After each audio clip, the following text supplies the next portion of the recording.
Mga boss, ang masabi ko lang kay Franz Castro, try harder.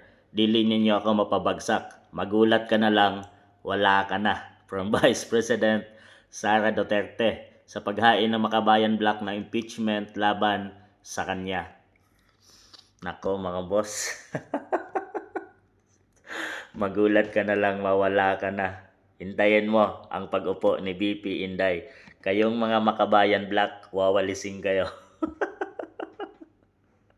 Nalalapit na ang sinasabi ni BP Inday na reckoning kung talagang itatadhana siya ng Diyos na maging Pangulo ng ating bansang Pilipinas at malampasan niya ang lahat ng mga ibinabato ng mga kalaban sa kanya, ay talagang humanda kayo.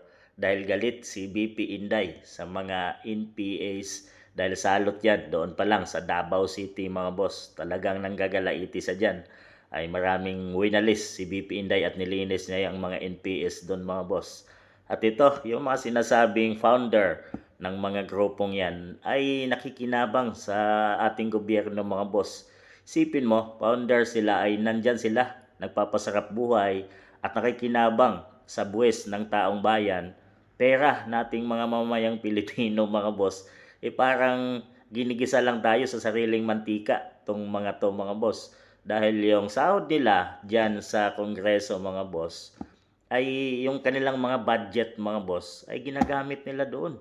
Nandun sa kabundukan mga boss.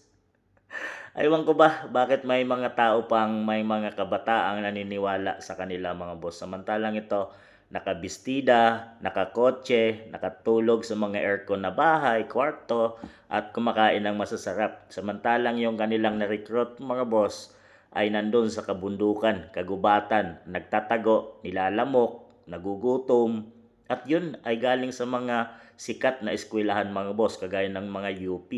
Talagang nalaso nila ang utak ng mga kabataan. Mayroon nga doon yung bago lang mga boss na itong si Renico ang sinasabing nagdala doon si estudyanteng yon na galing UP at nakita at nahuli nga doon mga boss, no, doon sa Mindoro ba yon, nahuli ng mga kapulisan at sinasabing palayain daw yun mga boss. So grabe na, talagang mga dapat nito mga boss, no, sana magawa ng batas na tanggalin na yung itong sinasabing representative mga boss nakasali dyan sa House o dito sa Kongreso mga boss. Dapat congressman na lang.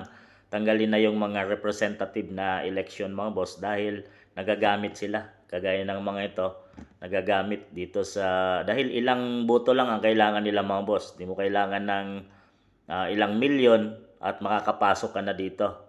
Di kagaya ng congressman doon sa inyong distrito at tatakbo ka, sigurado namang hindi mananalo tong mga to mga boss kung congressman. At malakas ang ano nila dahil ilang boto lang, ilang libong boto lang ay makakapasok na sila at marirecommend na dyan sa bilang representative mga boss. Dapat tanggalin na talaga yung representative na yan dahil ito nananalasa ang mga grupo ng Makabayan Black na ito na sinasabing kalaban ng gobyerno mga boss, na pinapaikot lang tayo, kumukuha sila ng pondo sa pera ng taong bayan sa Pilipinas at ginagamit nila doon sa kontra laban sa gobyerno. So ano masasabi niyo mga boss? At talagang takot na sila, ginagawa na nila ang lahat para pabagsakin si BP Inday dahil pagdating ng araw na yon at siya ay makaupo, walis tong mga to mga boss, sigurado. Tandaan natin at hintayin natin yan mga boss.